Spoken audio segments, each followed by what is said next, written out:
Farmacología del sistema digestivo, parte 2. Lo primero que se va a analizar son los antieméticos, los fármacos que se ocupan contra los cuadros de vómito. El vómito corresponde a la expulsión violenta, espasmódica, del contenido gástrico por una contracción de los músculos del abdomen, los músculos intercostales, laringios y también faringios. Puede ser acompañado de náuseas y o arcadas. Las náuseas es la sensación de deseo inminente de vomitar, o sea, precede al vómito, y puede cursar con manifestaciones de tipo vasomotoras y también de tipo neurovegetativas. Se diferencia de las arcadas, donde ocurren las contracciones rítmicas y violentas de los músculos ya señalados, pero no hay expulsión del contenido gástrico. Para los vómitos en general, la farmacoterapia incluye los bloqueantes del receptor de dopamina, bloqueantes de los receptores de serotonina y otro grupo de fármacos que incluyen a los bloqueantes de tipo H1, a los glucocorticoides, a los antagonistas de la sustancia P, algunos derivados de los cannabinoides y también las benzodiazepinas. Dentro de las causas más frecuentes de náusea y vómito encontramos, por ejemplo, sustancias que provocan irritación gastrointestinal, fenómenos de movimiento, hay personas que presentan mareos por movimiento, eso se llama cinetosis.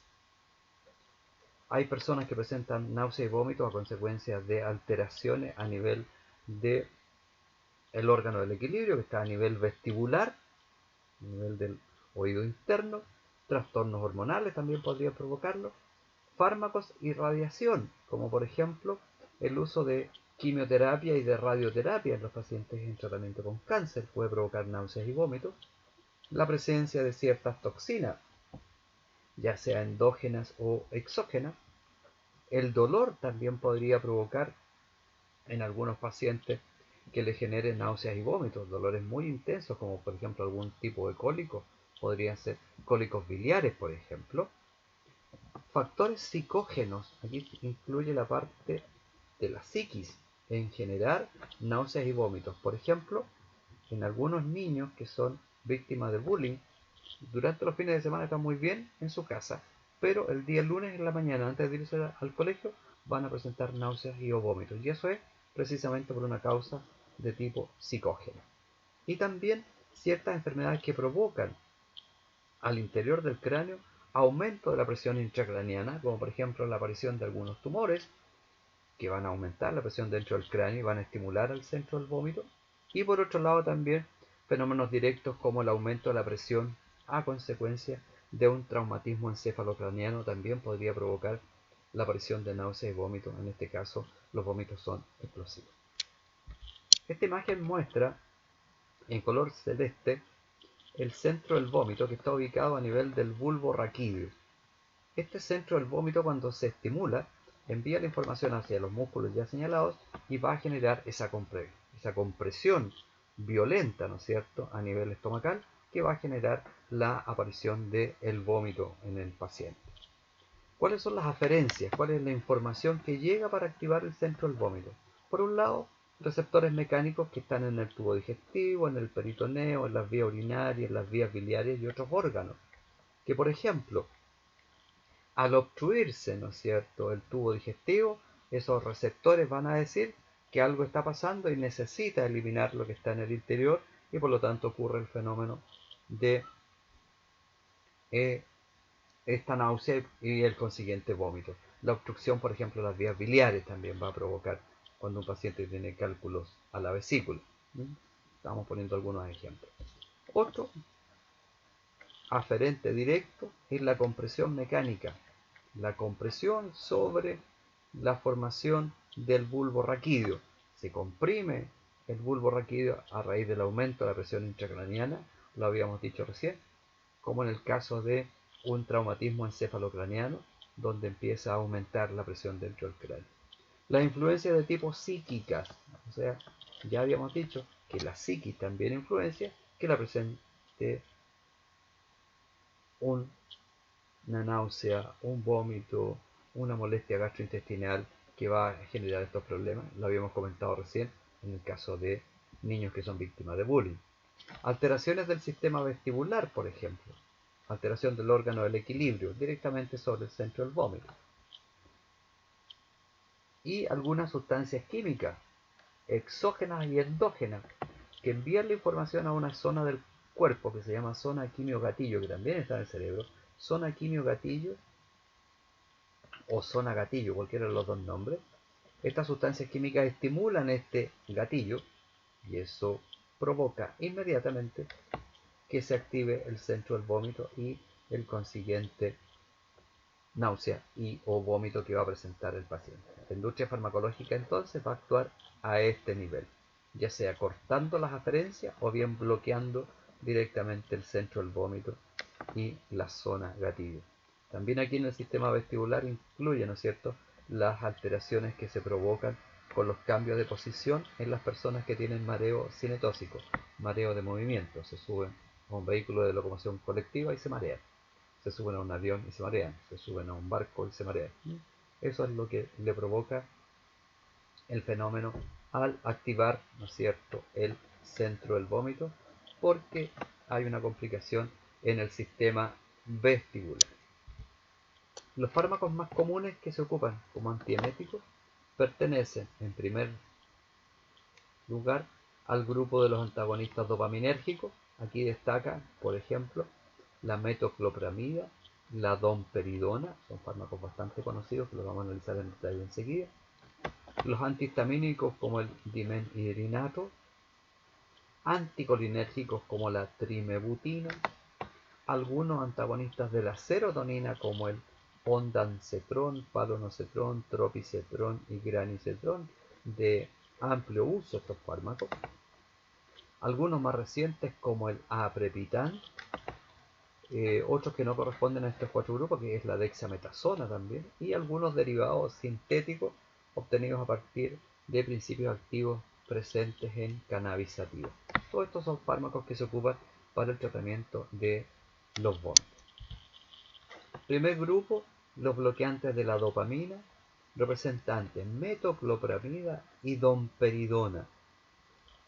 ¿Cómo actúan? Bueno, bloqueando receptores de dopamina y en dosis alta antagoniza a los receptores de la serotonina en la zona quimio-gatillo. ¿Qué es lo que hacen? Hacen que se coordine, que siga un orden el movimiento gástrico, la relajación del esfínter pilórico y luego el movimiento a nivel intestinal, particularmente el duodeno. O sea, hacen que el contenido que está en el estómago pase hacia el intestino, ¿no es cierto? Y va a aumentar la peristalsis del yeyuno. Resultado, saco esta masa, ¿no es cierto?, desde el contenido estomacal y por lo tanto me aseguro que no pueda existir la presencia del vómito. Se administra por vía parenteral o bien por vía oral.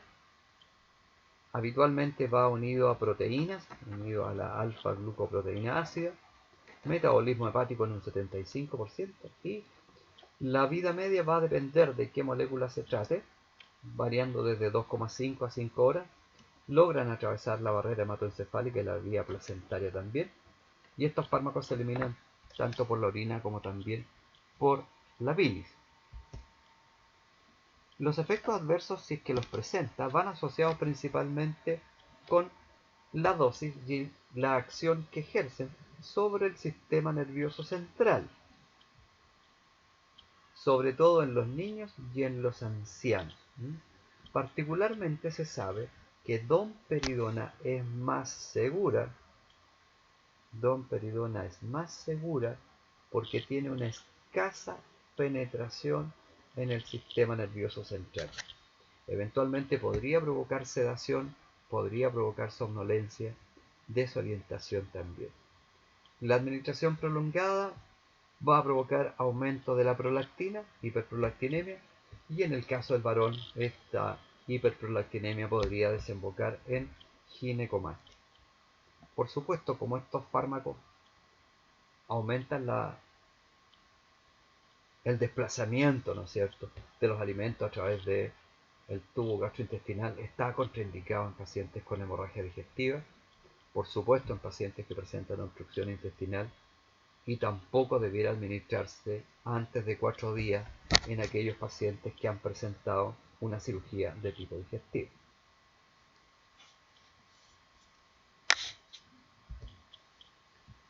El siguiente grupo son los antagonistas del receptor de serotonina, tal vez uno de los antieméticos más poderosos que existen. Bloquean a los receptores de serotonina a nivel del centro del vómito, a nivel de la zona quimio-gatillo y también a nivel gastrointestinal, actuando sobre los nervios periféricos. Por eso se ha visto que son muy útiles, ¿no es cierto?, en distintos tipos de vómitos, ya sea los vómitos por quimioterapia, por radioterapia, pacientes que presentan vómitos postoperatorios, inclusive en los niños que presentan una gastroenteritis viral, ¿no es cierto?, también son muy útiles estos fármacos porque logran evitar que el paciente vomite, ¿no es cierto?, y la consiguiente pérdida de electrolitos, ¿no es cierto?, y de fluidos.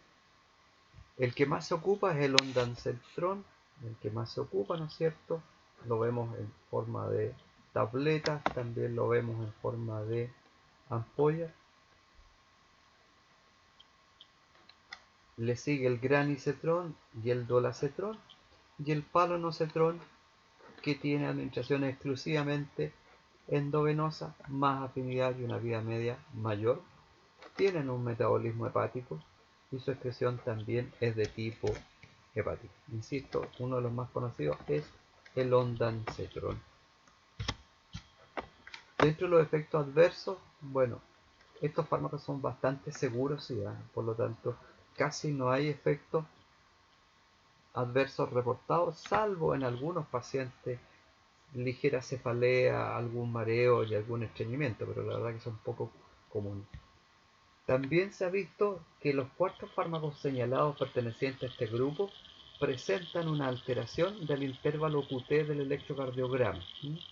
No es muy significativo, pero sí hay que estar atentos en aquellos pacientes, ¿no es cierto?, que tienen ya alguna alteración cardiovascular, porque eventualmente podría provocar más alteración en la parte cardiovascular y en esos casos sería importante evaluar el intervalo QT. Puede alterar la cefalea, podría alterar el tránsito intestinal, ya lo decíamos hace un ratito, podría también provocar elevación de la transaminasa. Y uno de los cuidados importantes que hay que tener es que estos fármacos, si es que se administran por vía intravenosa, debe ser muy lento. Porque si se administran en forma rápida, el paciente se va a quejar de calor, va a ver mal y se va a sentir mareado. Entonces imagínense lo que significa un paciente que está en tratamiento, usted le administra un fármaco por vía endovenosa y luego se empieza a sentir con calor, siente que se está quemando, dice el paciente, no ve bien y por otro lado siente que se está mareando. O sea, la verdad que el paciente se va a quejar mucho porque lo que ocurrió fue que esos efectos se van a provocar por la administración intravenosa que no fue la adecuada, porque se administró a una velocidad demasiado rápida. El otro grupo de fármacos, también para las náuseas y los vómitos, es el dimenhidrinato. Ahí está tal vez uno de los fármacos conocidos. Se utiliza principalmente para los mareos cinetóxicos, para mareo del movimiento. Mira el nombre que tiene, Mareamin. Su acción podría estar relacionada con el efecto antimuscarínico a nivel central y lo que consigue es disminuir la estimulación a nivel del órgano vestibular, del órgano del equilibrio, y por lo tanto la función principalmente del laberinto auditivo se ve disminuido, así que por lo tanto esa podría ser la causa fundamental. Por otro lado, también hay estudios que avalan de que actuaría sobre la zona quimio-gatillo y por lo tanto eso también al bloquearlo impediría con que el paciente tenga estimulado el centro del vómito.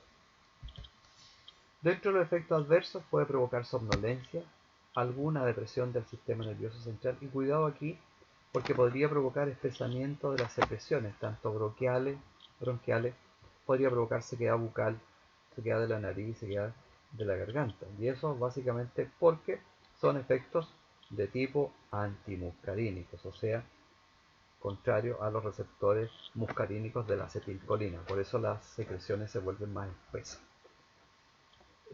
No es de extrañar que en pacientes de edad avanzada podría provocar confusión y dolor durante la micción. Eso es interesante de analizarlo enseguida. En algunos niños y en algunos ancianos, a raíz de la sensibilidad mayor a estos fármacos, podría provocarles fenómenos de excitación y nerviosismo. Y dentro de los cuidados de enfermería, bueno, si hay espesamiento de las secreciones bronquiales, tengo que tener mucho cuidado con los pacientes que tienen un cuadro momentáneo de asma aguda. En estos pacientes tengo que tener mucho cuidado porque si en el asma hay aumento de las secreciones y más encima estos fármacos provocan que estén más espesas, evidentemente tengo mayor agravamiento del cuadro asmático. Y los pacientes que presentan que el cuello de la vejiga esté obstruido parcialmente o que tienen hipertrofia de la próstata, le puede agravar este dolor durante la micción y por lo tanto el paciente podría presentar retención urinaria. Otro de los fármacos que se ocupan son los glucocorticoides. Aquí el representante típico es la dexametasona. Este fármaco se ocupa como preventivo, como preventivo en náuseas y vómitos producidos por quimioterapia en algunos pacientes. Hay que vigilar en estos pacientes porque los glucocorticoides pueden provocar retención de líquido y por lo tanto, si tengo un paciente con insuficiencia cardíaca, con disfunción renal, con hipertensión o con jaqueca, es muy contraproducente que retenga líquido porque le va a incrementar las molestias características de cada una de las patologías señaladas. Cuidado también en pacientes con osteoporosis porque ejerce un efecto negativo sobre el equilibrio del calcio. En la osteoporosis tenemos una pérdida del calcio a nivel de los huesos están más frágiles. Y si estos fármacos además provocan menos ingreso de calcio, evidentemente se puede agravar el cuadro de osteoporosis. Cuidado en pacientes que están con glaucoma, que es el aumento de la presión intraocular, porque algunos corticoides podrían eventualmente provocar aumento de la presión intraocular. Y hay que examinar también el metabolismo de la glucosa porque eventualmente podría provocar alteraciones en los pacientes diabéticos.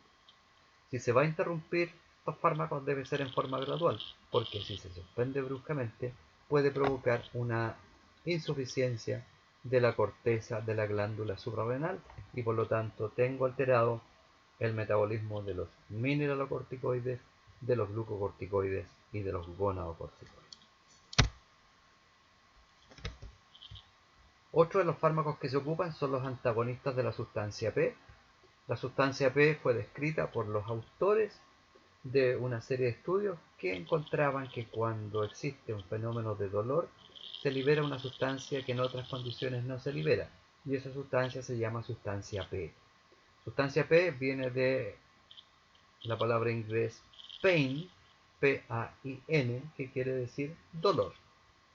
Esta sustancia actuaría a nivel de la zona gatillo y también a nivel del centro emético y la estimularía para que ocurran los vómitos. Por lo tanto, estos fármacos, los antagonistas de la sustancia P, bloquean la zona gatillo y el centro emético y por lo tanto la sustancia P no puede actuar en ellos. Representantes, el aprepitant, que se ocupa por vía oral, y el fosaprepitant, que es la alternativa endovenosa, pero en forma de prodroga, vale decir no está activa.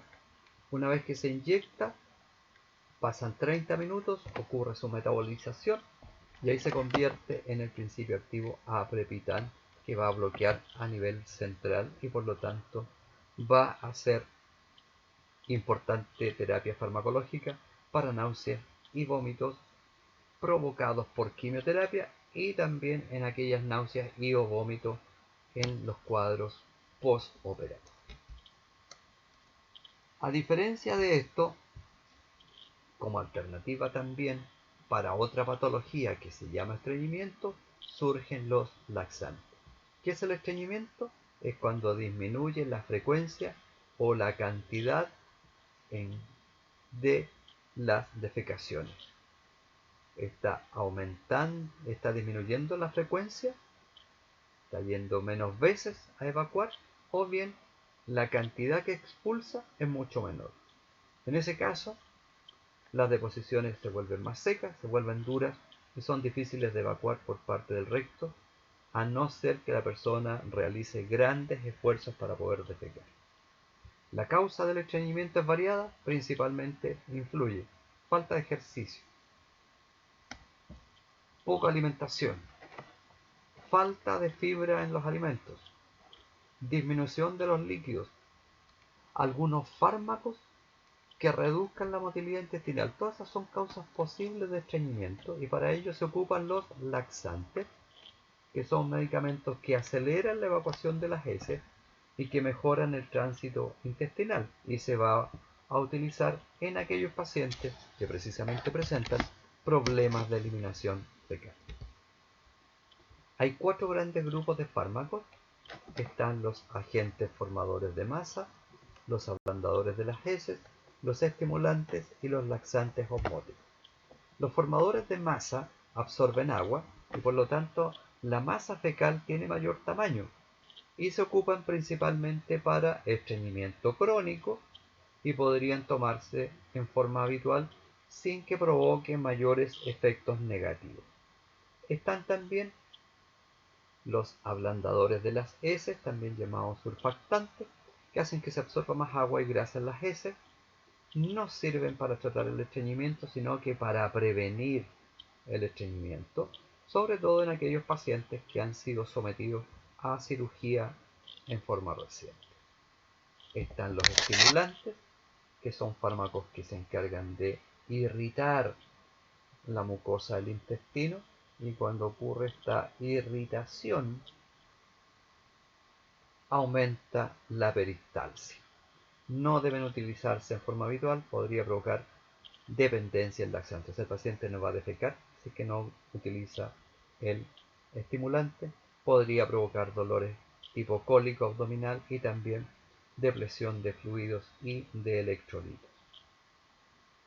Y por último están los laxantes osmóticos o salinos. Estos fármacos no son absorbidos en el intestino y se encargan de incorporar agua en la masa fecal para que las heces queden más acuosas. La respuesta ocurre bastante rápida, en 1 a 6 horas, pero no debieran utilizarse en forma habitual porque el efecto podría ser tan rápido que va a conseguir que pierda mucho líquido y que pierda mucho electrolito. O sea, estaríamos hablando ahora casi de un cuadro de tipo diarreico. Aquí están los laxantes de masa. Los representantes son la celulosa, el salvado y el aceite de linaza. Aquí está mal escrito, aceite de linaza. Por eso no es de extrañar que en algunos panes integrales, por ejemplo, viene con semillas de linaza. Y lo que hace, mire la imagen por favor, aumentan la masa fecal porque absorben agua, se hinchan y por lo tanto distienden el colon.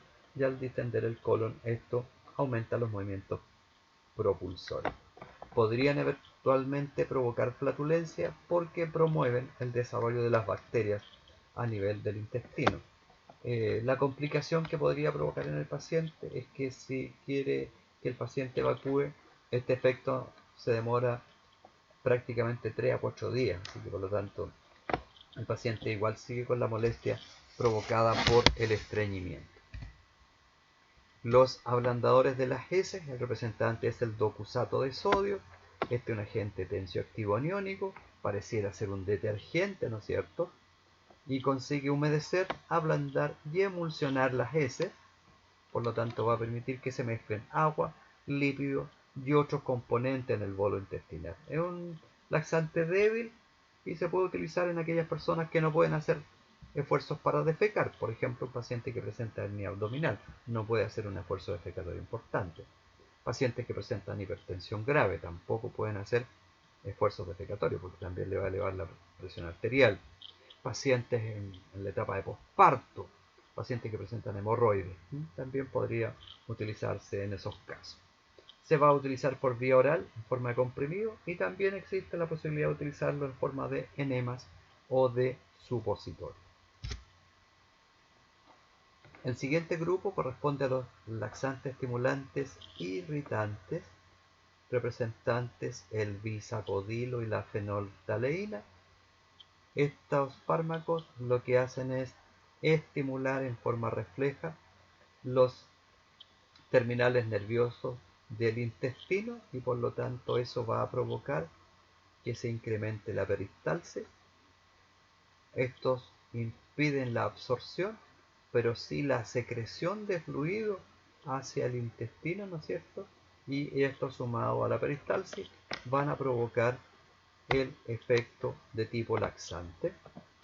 Podrían provocar eventualmente alteraciones persistentes en la estructura intestinal y estos fármacos se demoran entre 3 a 4 horas en provocar su efecto. El siguiente grupo son los laxantes osmóticos o salinos. Estos fármacos, los representantes son la lactulosa y el polietilenglicol. Lo que hacen es aumentar la cantidad de líquido en el intestino a través de un fenómeno osmótico. Por lo tanto empieza a ingresar más líquido al interior. Vea cómo se distiende el colon, ¿cierto?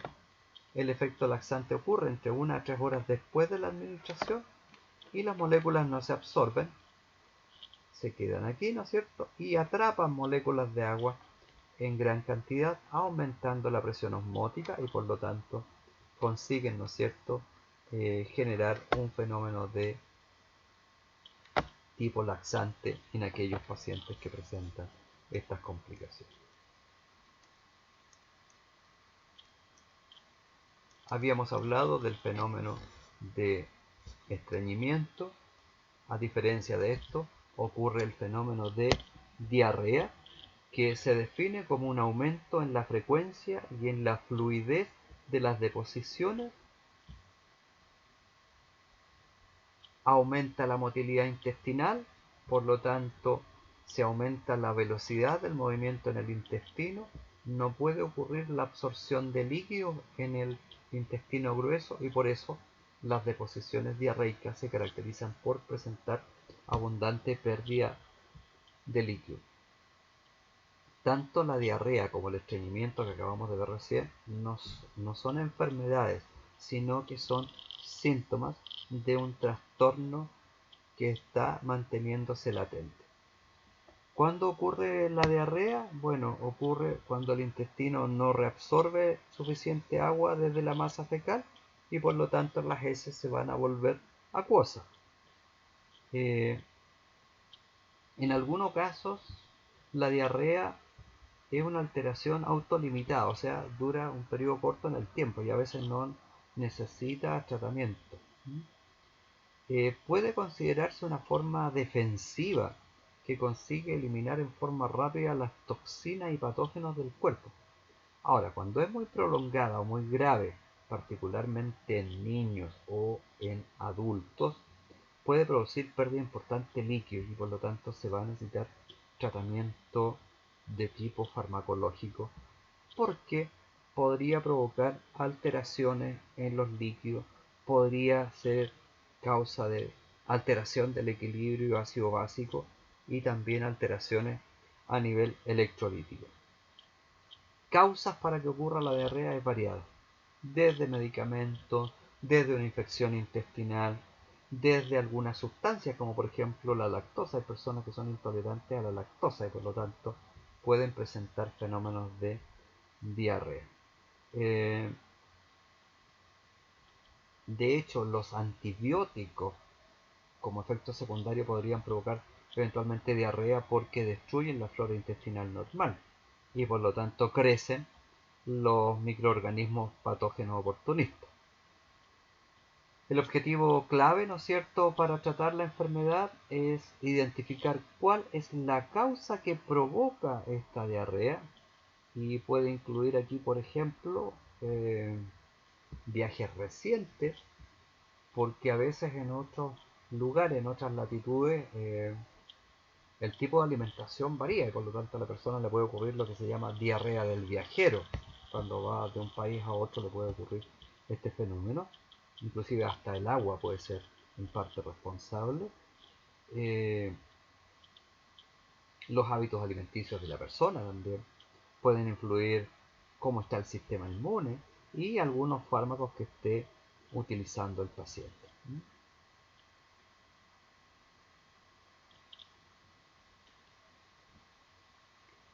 Vamos a nombrar entonces algunos de los fármacos más conocidos a nivel de tratamiento de las diarreas, y aquí empezamos con la nifuroxacida.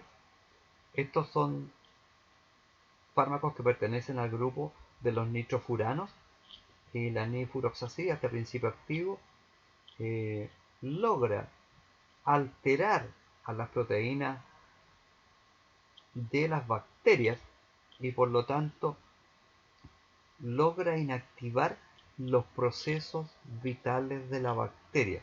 No es un antibacteriano, sino que lo que hace no es un antibiótico, por favor quiero que les quede claro, no es un antibiótico. Lo que hace es alterar, ¿qué cosa? Los procesos vitales de la bacteria. Y por lo tanto, al alterar los procesos vitales de las bacterias se ven afectadas y por lo tanto tengo menos crecimiento bacteriano. Y por lo tanto, eso podría provocar, ¿no es cierto?, que la diarrea, si es que es infecciosa, logre detenerse. Otro de los fármacos que se ocupa es la loperamida. La loperamida se une a los receptores opiáceos en la pared intestinal, reduce el peristaltismo de tipo propulsivo y además permite, por otro lado, un incremento en el tono del esfínter anal. El esfínter anal se va a abrir, permitiendo la evacuación, cuando percibe que hay un aumento de la presión porque han llegado las fecas. Bueno, cuando hay uso de loperamida, este esfínter anal se vuelve más resistente al aumento de presión y por lo tanto por eso no ocurre un fenómeno de tipo diarreico. Está contraindicado en casos de embarazo, está contraindicado también en casos de lactancia, en aquellos pacientes que son hipersensibles a la loperamida o otros elementos de la del propio fármaco, como pueden ser los excipientes a veces.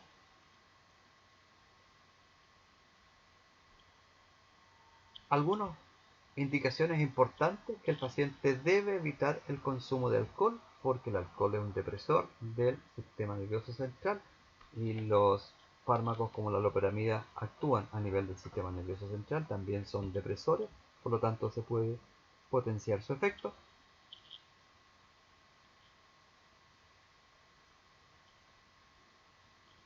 Evidentemente puede provocar somnolencia en los pacientes, por lo tanto debe tener cuidado si es que el paciente va a manejar, y hay que tener cuidado con esto. Otro tipo de fármacos importantes son principalmente los reconstituyentes de la flora. Estamos hablando de algunas levaduras, como el ejemplo que está aquí, Saccharomyces boulardii, y hay otros muchos más reconstituyentes de la flora, que actúan básicamente recuperando la flora bacteriana protectora que ha sido eliminada, ¿no es cierto?, cuando tenemos un caso de cuadros diarreicos, ¿no es cierto? Esto viene particularmente, el que estoy mostrando en la diapositiva, viene en sobres. Estos sobres, ¿no es cierto?, el paciente se lo puede administrar directamente a través de la boca el polvito y tragarlo, o bien se diluyen en unos 10 ml de agua hervida pero fría y consigue reconstituir la flora bacteriana, la flora intestinal presente, ¿no es cierto?, que se ha perdido cuando una persona ha presentado los cuadros de tipo diarreico. En muy contadas ocasiones podría provocar flatulencia, podría provocar eventualmente reacción anafiláctica, prurito y urticaria como respuesta al fármaco, pero no es tan habitual que ocurra. Otro de los fármacos que se ocupa es el racecadotrilo. Este fármaco lo que hace es inhibir a una enzima que rompe las encefalinas, que son unos opiáceos endógenos, y estos, cuando son inactivados, ¿no es cierto?, van a provocar menor humectación de las heces en la formación de un efecto de tipo antidiarreico. El fármaco racecadotrilo inhibe a la enzima que degrada las encefalinas endógenas y a través de una serie de fenómenos de las células de la mucosa intestinal consigue básicamente retener electrolitos y por lo tanto también retiene agua, y por lo tanto si se retiene agua, las heces reciben menos agua y por lo tanto eso es la causal del efecto de tipo antidiarreico. Algunas precauciones, ¿no es cierto? Están contraindicados en pacientes con deshidratación grave, con desequilibrio electrolítico, con alteraciones hepáticas y renales y también con pacientes que presenten glaucoma. No deben administrarse en caso de colitis pseudomembranosa ni en colitis ulcerosa grave, porque estas se complican porque pueden provocar hemorragias. Y hay que tener precaución en el uso con los opioides en pacientes con antecedentes de consumo de droga, porque en estos pacientes eventualmente podría provocar que el paciente le provoque fenómenos de tipo de dependencia cuando empiezan a ocupar estos fármacos en grandes dosis.